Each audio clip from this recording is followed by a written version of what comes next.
At the end of the last video, I promised you something. I said I was going to show you the real numbers, not the flashy version of AI content creation you see all over social media. The actual numbers, the subscriptions, the credits, the failed generations, the hours, the real cost of trying to build this into an actual business. Because right now, your feed is probably full of people telling you AI is easy. Build a faceless channel, automate everything, make passive income. And yes, the opportunity is real. But after publishing our first AI-generated video, I can confidently tell you this. There is a massive difference between experimenting with AI and operating a real AI media business. And that's exactly what this series is about, showing the full process publicly. The wins, the mistakes, the costs, the learning curve, every step of the journey. So in this video, I'm breaking down exactly how we went from zero to publishing our first AI-generated YouTube video. And it all started with my wife. I'm 40 years old. I already manage multiple businesses, so I don't exactly have endless spare time. But over the last year, my wife kept seeing AI content creation everywhere online. YouTube, Instagram, TikTok, everyone talking about AI automation, faceless channels, and making money online. Eventually she said, "Why don't you actually look into this properly?" So I did. At first, it was just research, watching videos, testing free tools, ChatGPT and Claude on the free tiers, trying to understand how this entire ecosystem actually worked. And honestly,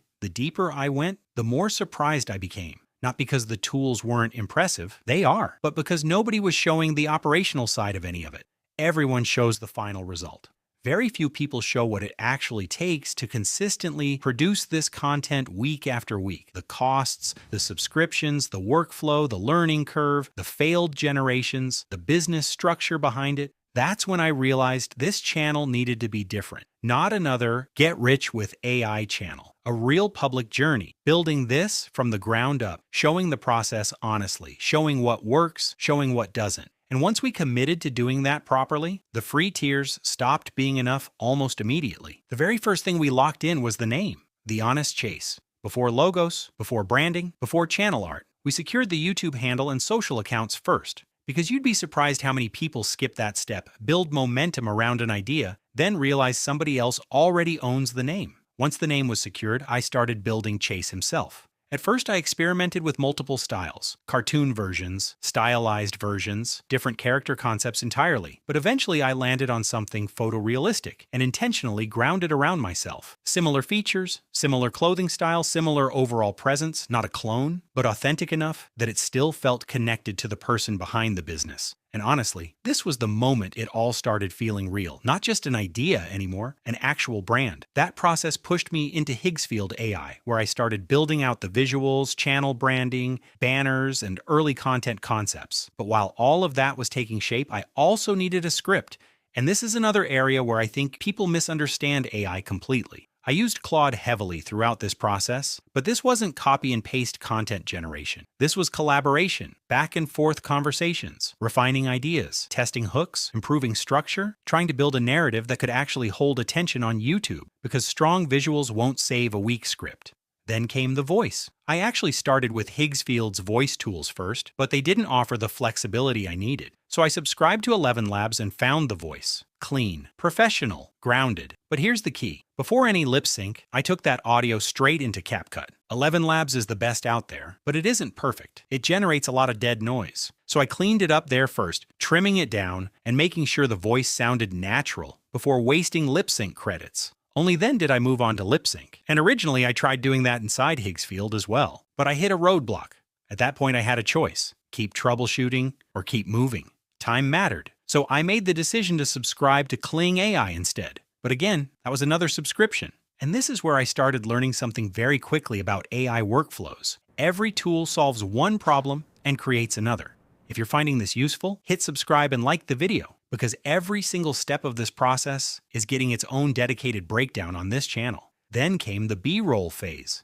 And honestly, this was probably the biggest grind of the entire project. It took days, not just because of the time, but because multiple things were happening at once. I was creating cinematic AI sequences in Higgsfield, working with ChatGPT and Claude to brainstorm visual concepts, building polished Canva sequences and presentation slides, learning OBS so I could create screen recordings and picture-in-picture shots to make the content feel more personal. And every platform came with its own learning curve. I started with Canva free, but hit the limit fast. I felt like every feature that was useful required the upgrade. I wanted brand palettes, cleaner animations, more polished presentation options. So again, another subscription. And naturally, the costs started climbing with it.